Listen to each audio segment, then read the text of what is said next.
Mabilis ang pagtaas ng baha sa ibang parte ng Davao City pagkatapos maranasan ng mga residente ang lakas na pagbuhos ng ulan kahapon. Hapon ang unang naramdaman ng tuloy-tuloy na pag-ulan sa iba't ibang parte ng Davao City na kung saan maraming residente ang naapektuhan. Ilang mga motorista nahihirapang nakaraan sa kalsada dulot ng mabilis na pagtaas ng tubig baha. May ilan ring motorsiklo ang tuluyang lumubog sa baha. Ilang sasakyan din ang na-stranded sa isang parking lot sa isang hospital dahil sa walang tigil na pag-ulan. Ilang mga pasahero ang na-stranded at na-cancel ang mga flights sa Davao kasunod ng paglakas ng ulan.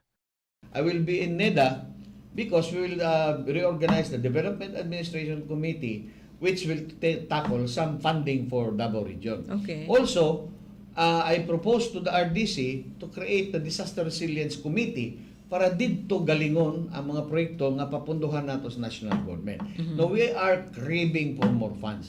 Samantala, ilang residente ang na-stranded dahil sa kakulangan ng mga sasakyang jeep. Mabilis na rumisponde ang Task Force Davao at Davao City Police Office o DCPO gamit ang kanilang mga patrol cars na naghandog ng libreng sakay.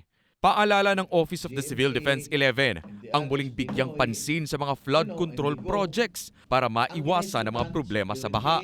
So I think in this case, no, without prejudice to of course the due process and other things, we have to support the national government, no less than the President of the Republic in his quest for investigation and finding the truth kung ngano no nahitabo ng ginaingon nga corruption sa flood control project. Patuloy rin ang pagmomonitor ng Davao City Risk Reduction and Management Office sa mga ilog at mga apektadong lugar sa Davao.